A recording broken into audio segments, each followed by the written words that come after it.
Manifesto anti-Dantas e, por extenso, por José de Almada Negreiros, poeta de Orfeu, futurista e tudo. Basta, pum, basta! Uma geração que consente deixar-se representar por um Dantas é uma geração que nunca o foi. É um coio de indigentes, de cegos e de indignos. É uma resma de charlatães e de vendidos e só pode parir abaixo de zero. Abaixo a geração. Morra o Dantas, morra. Pim. Uma geração com o Dantas a cavalo é um burro impotente. Uma geração com o Dantas à proa é uma canoa em seco. O Dantas é um cigano. O Dantas é meio cigano. O Dantas saberá gramática, saberá sintaxe, saberá medicina, saberá fazer ceias para cardeais, saberá tudo. Menos escrever, que é a única coisa que ele faz. O Dantas pesca tanto de poesia que até faz sonetos com ligas de duquesas. O Dantas é um habilidoso. O Dantas veste-se mal. O Dantas usa ceroulas de malha. O Dantas especula e inocula os concubinos. O Dantas é Dantas. O Dantas é Júlio. Morra o Dantas, morra. Pim. O Dantas fez uma soror Mariana, que tanto podia ser como a soror Inês, ou a Inês de Castro, ou a Leonor Teles, ou a Mestre Davis, ou a Dona Constança, ou a Nau Catrineta, ou a Maria Rapaz. E o Dantas teve claque. E o Dantas teve palmas. E o Dantas agradeceu. O Dantas é um ciganão. Não é preciso ir-se para o Rocio para ser pantomineiro. Basta ser-se pantomineiro. Não é preciso disfarçar-se para ser salteador. Basta escrever como o Dantas, basta não ter escrúpulos nem morais, nem artísticos, nem humanos. Basta andar com as modas, com as políticas e com as opiniões. Basta usar o tal sorrisinho. Basta ser muito delicado e usar coco e olhos meigos. Basta ser Judas. Basta ser Dantas. Morra o Dantas, morra. Pim. O Dantas nasceu para provar que nem todos os que escrevem sabem escrever. O Dantas é um autómato que deita cá para fora aquilo que a gente já sabe que vai sair, mas é preciso deitar dinheiro. O Dantas é um soneto dele próprio. O Dantas em gênio nem chega à pólvora seca e em talento é pim, pam, pum. O Dantas nu é horroroso. O Dantas cheira mal da boca. Morra o Dantas, morra. Pim. O Dantas é o escárnio da consciência. Se o Dantas é português, eu quero ser espanhol. O Dantas é a vergonha da intelectualidade portuguesa, é a meta da decadência mental. E ainda há quem não core quando diz admirar o Dantas, e ainda há quem lhe estenda a mão, e quem lhe lava a roupa, e quem tenha dó do Dantas, e ainda há quem duvide de que o Dantas não vale nada e que não sabe nada, e que nem é inteligente, nem decente, nem zero. Vocês não sabem quem é a soror Mariana do Dantas? Eu vou-lhes contar. A princípio, por cartazes, entrevistas e outras preparações com as quais nada temos que ver, pensei tratar-se de soror Mariana Alcoforado, a pseudo-autora daquelas cartas francesas que dois ilustres senhores desta terra não descansaram enquanto não estragaram para português. Quando subiu o pano, também não fui capaz de distinguir porque era noite muito escura e só depois de meio acto é que descobri que era de madrugada, porque o bispo de Beja disse que tinha estado à espera do nascer do sol. A Mariana vem descendo uma escada estreitíssima, mas não vem só. Traz também o chamili, que eu não cheguei a ver, ouvindo apenas uma voz muito conhecida aqui na Brasileira do Chiado.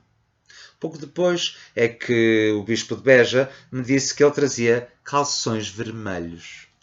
A Mariana e o chamili estão sozinhos em cena e às escuras, dando a entender perfeitamente que fizeram indecências no quarto.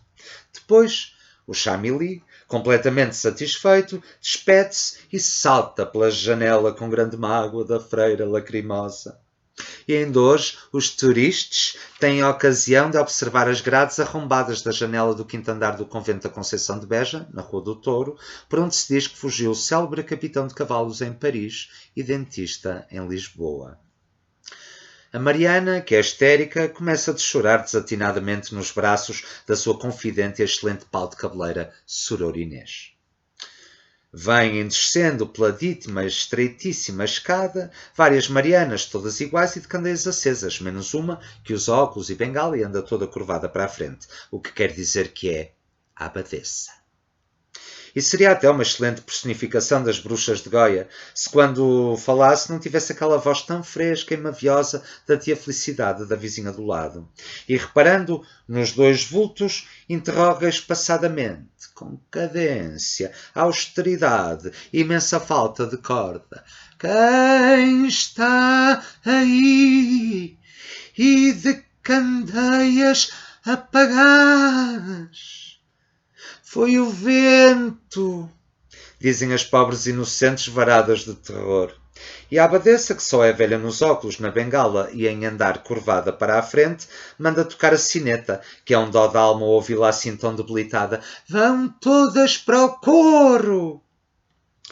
Mas eis que, de repente, batem no portão e, sem se anunciar nem limpar-se da poeira, sobe a escada e entra pelo salão um bispo de Beja que, quando era novo, fez brejerizes com a menina do chocolate.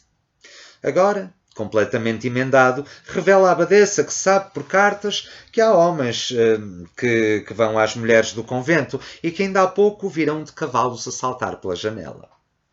A abadesa diz que, efetivamente, já há tempos que vinha dando pela falta de galinhas. E tão inocentinha, coitada, que naqueles 80 anos ainda não teve tempo para descobrir a razão da humanidade estar dividida em homens e mulheres. Depois de sérios embaraços do bispo, é que ela deu com atrevimento e mandou chamar as duas freiras de há pouco com as candeias apagadas. Nesta altura, esta peça policial toma um pedaço de interesse, porque o bispo, ora parece um polícia de investigação, disfarçado em bispo, ora um bispo com a falta de delicadeza de um polícia de investigação. E tão perspicaz que descobre em menos de meio minuto o que o público já está farto de saber. Que a Mariana dormiu com o Noel.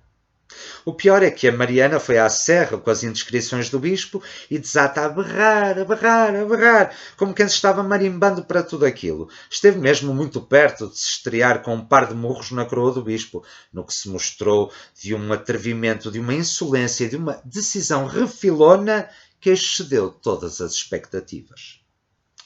Houve-se uma corneta a tocar uma marcha de clarins, e Mariana, sentindo nas patas dos cavalos toda a alma do seu preferido, foi, qual pardalito engaiolado, a correr até às grades da janela a gritar desalmadamente pelo seu Noel, Noel.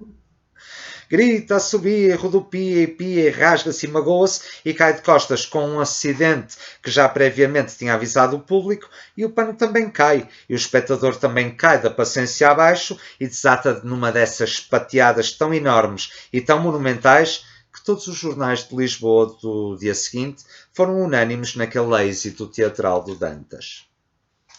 A única consolação que os espectadores decentes tiveram foi a certeza de que aquilo não era a soror Mariana Alcoforado, mas sim uma merda ariana Aldantas Coforado que tinha cheliques e exageros sexuais.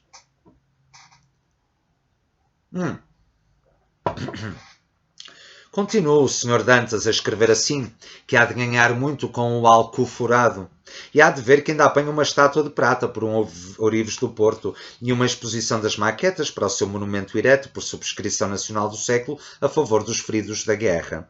E a Praça de Camões, mudada em Praça do Dr. Júlio Dantas, e com festas da cidade pelos aniversários, e sabonetes em conta Júlio Dantas, e pasta Dantas para os dentes, e graxas Dantas para as botas, e Niveína Dantas, e comprimidos Dantas, e autocolismos Dantas, e Dantas, e limonadas Dantas Magnésia. E fique sabendo, o Dantas, que se um dia houver justiça em Portugal, todo o mundo saberá que o autor dos Lusíadas é o Dantas, que num rasgo memorável de modéstia só consentiu a glória do seu pseudónimo Camões. E fique sabendo, Dantas, que se todos fossem como eu, haveria tais munições de manguitos que levariam 2 séculos a gastar. Mas julgais que nisto se resume a literatura portuguesa? Não. 1000 vezes não. Temos, além disto, o Xianca, que já fez rimas para Alves Barrota, que deixou de ser a derrota dos castelhanos para ser a derrota do Xianca. E as pinoquices do Vasco Mendonça Alves, passadas no tempo da avózinha.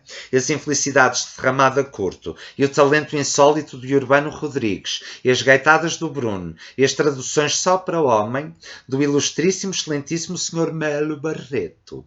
E o Frei Mata Nunes Mocho. E a Inês Sifilítica do Faustino. E as imbecilidades do Sousa Costa. E mais pedantices do Dantas. E Alberto Sousa, o Dantas do desenho. E os jornalistas do século e da capital e do Notícias e do País e do Dia da Nação e da República e da Luta e de todos os jornais, e os atores de todos os teatros, e todos os pintores das belas artes, e todos os artistas de Portugal que eu não gosto, e os da Águia do Porto, e os Palermas de Coimbra, e a estupidez do Aldemiro César, e o Dr. José de Figueiredo, amante do museu, e os Sousa Pinto, e os burros de Cacilhas, e os menos do Alfredo Guisado, e o raquítico Albino Forjar Sampaio, crítico da luta, a quem o Fialho, com imensa piada, intrujou de que tinha talento, e todos os que são políticos e artistas, e as exposições anuais das belas artes, e todas as maquetes do Marquês de Pombal, e as de Camões em Paris, e os Vaz, os Estrela, os Lacerda, os Lucena, os Rosa, os Costa, os Almeida, os Camacho, os Cunha, os Carneiro, os Barro, os Silva, os Gomes,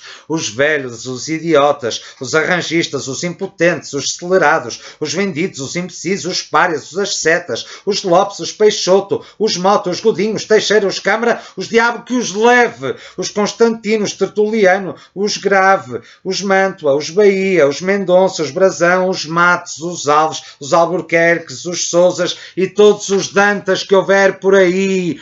E as convicções urgentes do Homem Cristo Pai e as convicções catitas do Homem Cristo Filho. E os concertos do Blanche e as estátuas ao Leme, ao Essa, ao Despertar e a tudo que seja arte em Portugal. E tudo por causa do Dantas. Morra o Dantas, morra! Pim! Portugal, que com estes senhores conseguiu a classificação do país mais atrasado da Europa e de todo o mundo, o país mais selvagem de todas as Áfricas, o exílio dos degradados e dos indiferentes, a África reclusa dos europeus, o entulho das desvantagens e dos sobeijos, Portugal inteiro há de abrir os olhos um dia, se é que a sua cegueira não é incurável, e então gritará comigo, a meu lado, a necessidade que Portugal tem de ser qualquer coisa de asseado. Morra o Dantas, morra! Pim!